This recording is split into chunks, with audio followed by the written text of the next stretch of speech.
দর্শক, এ পর্যায়ে জানিয়ে দিচ্ছি আজকের সংবাদপত্রের গুরুত্বপূর্ণ শিরোনামগুলো।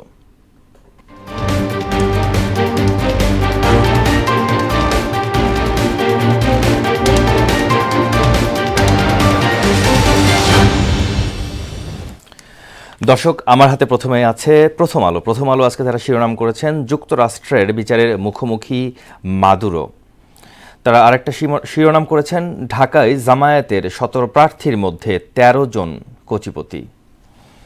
দর্শক, আমার হাতে এবার আছে দৈনিক ইত্তেফাক। দৈনিক ইত্তেফাকেও প্রথমে তারা একটা শিরোনাম করেছে, বিশ্বকাপ খেলতে ভারতে যাবে না বাংলাদেশ। তারা আরেকটা শিরোনাম করেছে, ভেনিজুয়েলার ভবিষ্যৎ নিয়ে শঙ্কা বাড়ছে।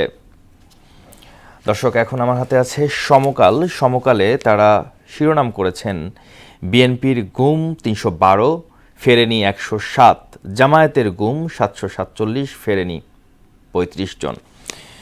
আরেকটা শিরোনাম করেছে তারা, কারাকাসে প্রতিরোধের ডাক, মাদুরে নিউ ইয়র্কে বন্দী। দর্শক, আমার হাতে আছে বাংলাদেশ প্রতিদিন। বাংলাদেশ প্রতিদিন তারা শিরোনাম করেছেন, ভোটের লড়াইয়ে 1842 প্রার্থী। আরেকটা শিরোনাম করেছে তারা, ভিসা জটিলতায় ছোট হয়ে আসছে পৃথিবী।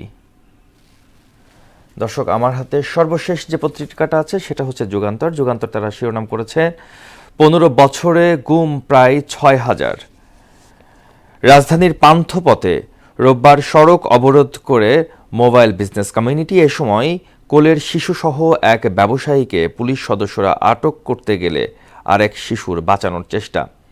আরেকটা শিরোনাম, সর্বশেষ যে শিরোনামটা আমি পড়ছি সেটা হচ্ছে, মনোনয়নপত্র যাচাই বাছাই শেষ, 300 আসনে বৈধ প্রার্থী 1842, বাতিল 723। দর্শক, এই ছিল আমার কাছে সংবাদের শিরোনামগুলো।